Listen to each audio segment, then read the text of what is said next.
The letter. Full chapter audio. 1. In the grey sky of early dawn stars still glowed, as happy memories light up a life that is nearing its close. An old man was walking through the town, now and again drawing his tattered clothes tighter to shield his body from the cold and biting wind. From some houses came the sound of grinding mills, and the sweet voices of women singing at their work, and the sounds helped him along his lonely way. Except for the occasional bark of a dog, the distant steps of a workman going early to work, or the screech of a bird disturbed before its time, the whole town was wrapped in deathly silence. Most of its inhabitants were still in the arms of sleep, the sleep which grew more and more profound on account of the intense winter cold, for the cold used sleep to extend its sway over all things even as a false friend lulls his chosen victim with caressing smiles. The old man, shivering at times but fixed of purpose, plodded on till he came out of the town gate onto a straight road. Along this he now went at a somewhat slower pace, supporting himself on his old staff. 2. On one side of the road was a row of trees, on the other side the town's public garden. The sky was darker now and the cold more intense, for the wind was blowing straight along the road, on which they fell like frozen snow, only the faint light of the morning star. At the end of the garden stood a handsome building of the newest style, and the light gleamed through the crevices of its closed doors and windows. 13. Beholding the wooden arch of this building, the old man was filled with the joy that the pilgrim feels when he first sees the goal of his journey. On the arch hung an old board with the newly painted letters Post Office. The old man went in quietly and squatted on. 1. Beholding, taking a look at, seeing 23. CBSE. Fiction. 24. The veranda. The voices of 2 or 3 people busy in their routine work could be faintly heard through the wall. 4. Police superintendent, a voice called sharply. The old man started at the sound, but composed himself again to wait. But for the faith and love that warmed him, he could not have borne the bitter cold. 5. Name after name rang out from within as the clerk read out the English addresses in the letters and flung them to the waiting postman. From long practice he had acquired great speed at reading out the titles: Commissioner, Superintendent, Diwan Sahib, Librarian, and in flinging the letters out. 6. In the midst of this procedure a jesting voice from inside called, "Coachman Ali." The old man got up, raised his eyes to heaven in gratitude and stepping forward put his hands to the door. 7. Gokul Bhai. 8. Yes, who is there? 9. You called out Coachman Ali's name, didn't you? Here I am, I have come for my letter. 10. It's a madman, sir, who worries us by calling every day for letters that never come, said the clerk to the postmaster. 11. The old man went back slowly to the bench on which he had been accustomed to sit for 5 long years. 12. Al had been a clever shikari. As his skill increased so did his love for the hunt, till at last it was as impossible for him to pass a day without hunting as it is for the opium eater to forego his daily portion. When Ali sighted the earth-brown partridge, almost invisible to other eyes, the poor bird, they said, was as good as in his bag. His sharp eyes saw the hare crouching. Even when the dogs failed to see the creature cunningly hidden in the yellow-brown scrub, Ali's eyes would catch the sight of his ears, and in another moment it was dead. Besides this he would often go out with his friends, the fishermen. 13. But when the evening of his life was drawing in, he left his old ways and suddenly took a new turn. His only child, Miriam, married and left him. She went off with a soldier into his regiment in the Punjab, and for the last 5 years he had no news of this daughter for whose sake alone he dragged along a cheerless existence. Now he understood the meaning of love and separation. He could no longer enjoy the sportsman's pleasure and laughter at the bewildered terror of the young partridges bereft of their parents. 14. Although the hunter's instinct was in his very blood and bones, Such loneliness had come into his life since the day Miriam had gone away, that now, forgetting his sport, he would become lost in the admiration of the green cornfield. He reflected deeply, and to Dewan Saib, a senior government official. CBSE. Fiction. 25. Came to the conclusion that the whole universe is built up through love and that the grief of separation is inescapable. And seeing this, he sat down under a tree and wept bitterly. From that day he had risen each morning at 4 o'clock to walk to the post office. In his whole life he had never received a letter, but with a devout serenity born of hope and faith, he persevered and was always the first to arrive. 15. The post office, one of the uninteresting buildings in the world, became his place of pilgrimage. He always occupied a particular seat in a particular corner of the building, and when the people got to know his habit they laughed at him. The postman began to make a game of him. Even though there was no letter for him they would call out his name for the fun of seeing him jump up and come to the door. But with a boundless faith and infinite patience, he came every day, and went away empty-handed. 16. While Ali waited, peons would come for their firm's letters and he would hear them discussing their master's scandals. These smart young peons in their spotless turbans and creaking shoes were always eager to express themselves. Meanwhile, the door would be thrown open and the postmaster, a man with a face as sad and as inexpressive as a pumpkin, would be seen sitting on his chair inside. There was no glimmer of animation in his features. Such men usually prove to be village schoolmasters, office clerks or postmasters. 17. One day, he was there as usual and did not move from his seat when the door was opened. 18. Police Commissioner. The clerk called out, and a young fellow stepped forward briskly for the letters. 19. Superintendent. Another voice called. Another peon came. And so the clerk, like a worshipper of Vishnu, repeated his customary 1,000 names. 20.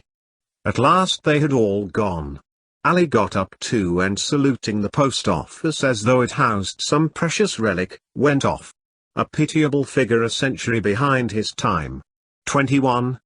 That fellow, asked the postmaster, is he mad? 22. Who, sir? Oh, yes, answered the clerk, no matter what the weather is, he has been here every day for the last 5 years. But he doesn't get many letters. 23. I can well understand that. Who does he think will have time to write a letter every day? 24. But he is a bit touched, sir. In the old days he committed many sins, and maybe he shed some blood within sacred precincts and is paying for it now, the postman added in support of his statement. 25. Madmen are strange people, the postmaster said. CBSE. Fiction. 26. 26. Yes.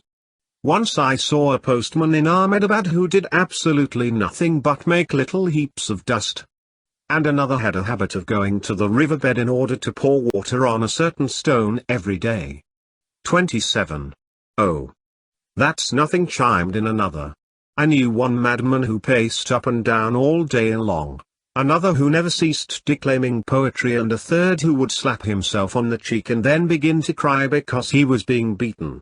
28. And everyone in the post office began to talk of lunacy. All working class people have the habit of taking periodic rests by joining in general discussion for a few minutes.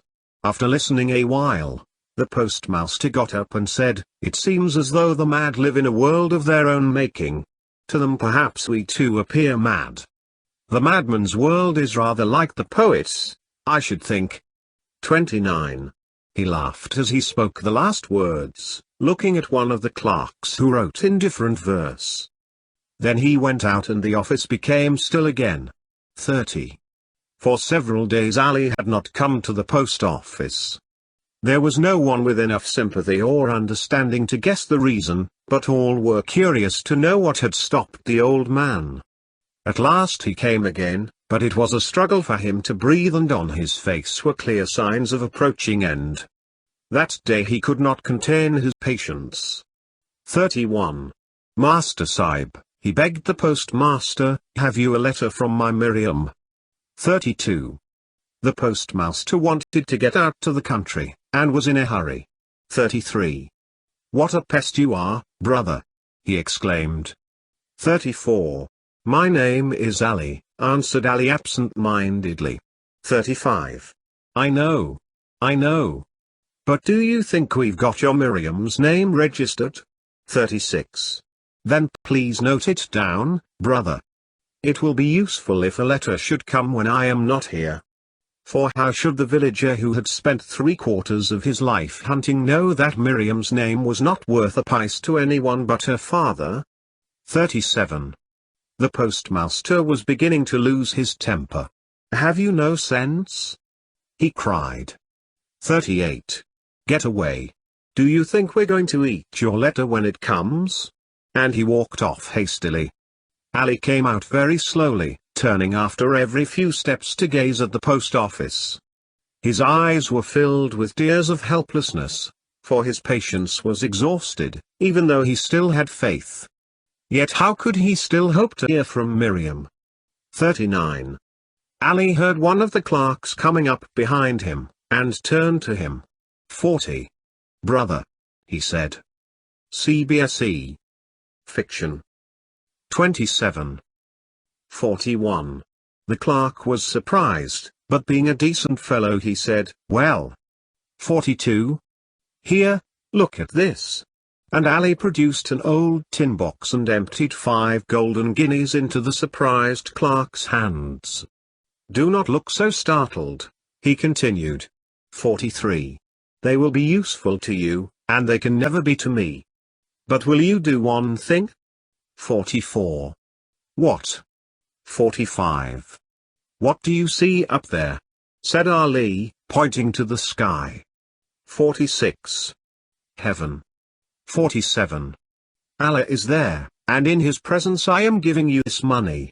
When it comes, you must forward my Miriam's letter to me. 48. But where am I supposed to send it? Asked the utterly bewildered clerk.